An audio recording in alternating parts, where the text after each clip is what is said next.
What is going on, everybody? Tech enthusiast here, and in this video I'm going to talk about the new BIOS update for the ROG Ally.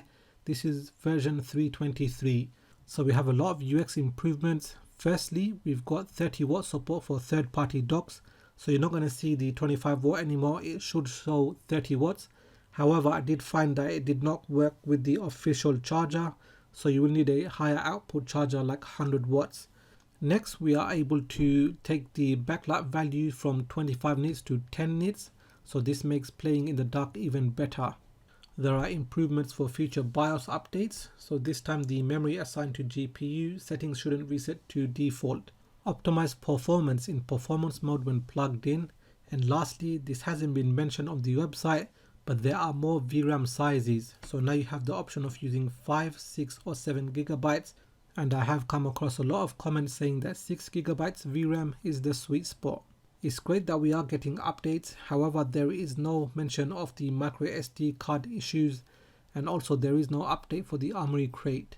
Next I will be doing a time spy test and see what scores we get.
Okay, so here are the results, and it was just slightly higher than the previous BIOS update.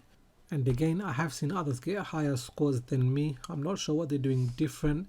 But anyway, that does it for this video. Thanks for watching, and I will catch up with you in the next video.